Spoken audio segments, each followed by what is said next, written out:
Good morning, guys. It's Anthony with the Wrenched Out Garage. It is your Monday morning garage news. So grab your coffee because we're going to be diving into a topic that I recently kind of went through, and that is your garage.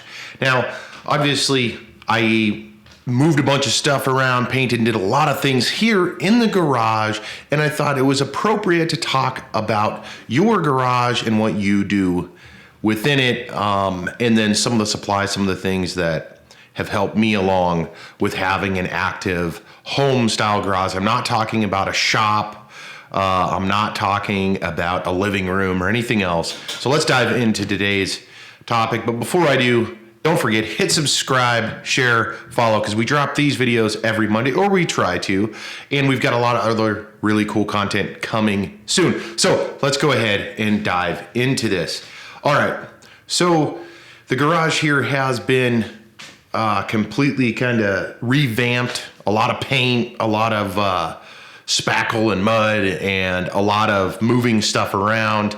And it just triggered this thought, especially for garage news, is, I have been doing this for a while now, and it makes me wonder, what are you guys doing as far as your garage go? Now, obviously, I watch a lot of YouTube videos. Some guys with a lot of followers, their garage is just a parking spot. I watch other YouTubers. A good example is Rad Garage. I'll put a link to his stuff down below. This dude's got like a showroom garage. Love what he's doing. Follow him on Instagram, all of that stuff. So where is that middle ground for you, especially if you're like me, where I'm supporting a family, a household, and all of those things? Well, this is, if you guys didn't watch the video, I'll put a link up in one of the corners of what I did, because it still supports the house. It supports what I'm doing, because this isn't just a resting spot for the Camaro or the motorcycles, or even for shooting videos, because I actively use this area. I've got one of these cabinets is full of paint and house stuff. In one of my sheds, I have all kinds of tools and saws and all of that stuff to support what's going on in the house. Now, it's super important for me to be able to get in and grab that stuff, because I'm constantly trying to keep my house as fresh as possible. If one of my kids damages something, I want to fix it. Or if I have a project, I want to be able to dive into it. So with that being said, this setup works for me. Now, not everybody has a garage. I get that. A couple of things I would highly suggest right out of the gate. And again, I've said this numerous times, and that is just cleanliness is king, and the reason I say that isn't because I'm OCD or I have some kind of cleaning issue. It's more or less, if you're going to utilize the space, you need to be able to use the products and items that are in that space. Now, if you have piles of stuff everywhere, or you have a cabinet like this one, and it's just chocked full of crap that you're not using, then when you go to look for that screwdriver, or you go to look for that can of paint, or you go to look for it, it's going to take you 10 times more time just to figure out that than it would if you spent 10 minutes just cleaning this stuff up, throwing out the crap you don't need, adding the stuff that you do need. Now, the reality of that is pretty much on your shoulders. Now, I still have plenty of stuff I've got to do. I've got a tool chest to my right. I got my tool chest to the left. Those still need to be gone through. I'm going to do a video on those. Now, talking about tool chests and pretty much the gear in your garage. Now, my garage suits what I do. Now, your garage should suit with what you do. I mean, this garage started off with, when I bought this house, it had carnival colored wooden cabinets on both sides, this side and then the side behind the camera. It also had plywood workbenches, and I used them. I had to. I didn't have Gladiator shelves. I didn't have Craftsman shelves. I didn't have Craftsman workbenches. I had a cheap toolbox, and then I slowly started building up from there, buying piece by piece, and then through time, I bought a nicer compressor. I bought the hose reel. I bought the hoses, and so forth and so on. So I built up and tried to stay within the realm. Now, I've also bought and sold some of the gear that's in here, which is super important as well, because through time, your needs, especially if you're a gearhead and you're working on cars, because I do work on the cars in here in my truck, I'll pull it in, pull it out. I've worked on numerous vehicles through time in this garage. That also impacts the tools, the organization level, and everything else in what you're doing. Now,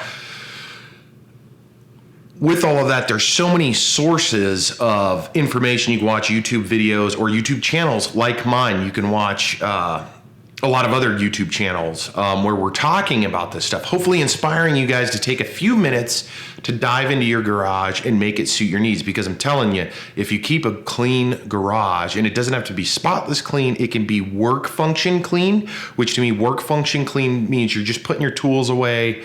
Yeah, you may have a project going on a table, so clean up the area, leave the project, that's cool, but clean up the area when you're done, so when you go back to that project, you can dive right in instead of saying, oh, where did I put, and what about, and all these questions. So with that, in conjunction with slowly building up. Now, if you've got the money to go out, you just got a house, or maybe you've been in a house, you saved up your money, and you can go get decked out, that's awesome. I mean, there's a huge and a lot of examples of guys that have the ability to do that. I did not have the ability to do that. I slowly purchased, and I'm still going to, whether I'm in this house or I move and go to a different house. I'm keeping this gear for now, and then as I can afford things or sell things or my space changes, I'm going to adapt to that so I can continue, I guess, with my lifestyle as far as the garage goes, so I can shoot YouTube videos, so I can work on the Camaro, so I can work on my car, my wife's car, neighbor's car, whatever. But this works for me for now.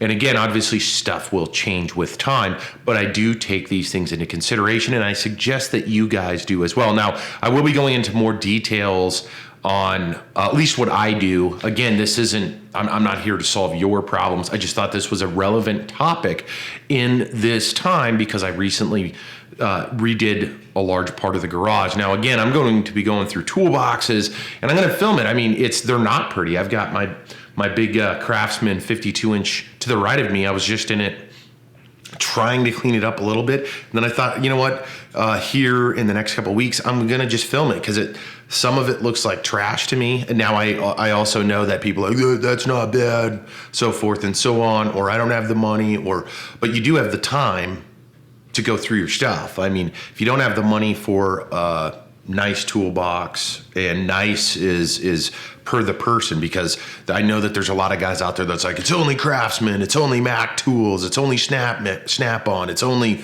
Husky, it's only whatever it may be. That's not what I'm talking about. In fact, I don't care at all about what your preference is.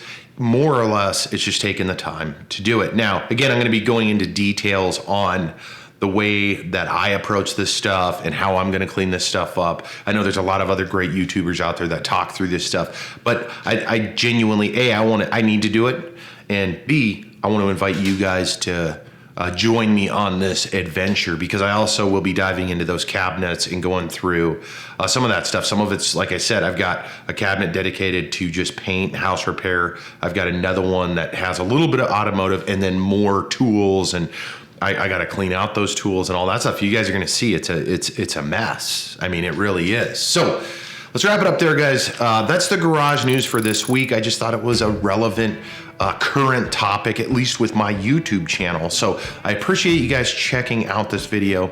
Hey, we got a lot of great content coming. So if you guys have not subscribed, consider doing that down below. We appreciate it. And we'll catch up with you guys in the next video. If you're out riding or driving, do it safely, and we'll see you around.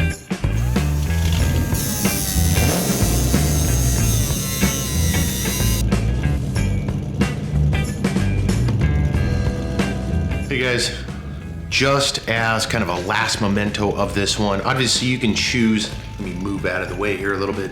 You guys can choose a couple of different videos to the left and to the right of me, and then of course hit that subscribe button. But we do truly appreciate you guys checking everything out. I said it in one or a couple of different videos, but we're gonna be doing more Garage Life sticker giveaways. I'm not selling these things. I truly believe in the Garage Life, the culture, what it brings, and I'm gonna do a couple of videos on that as well. Thanks for tuning in.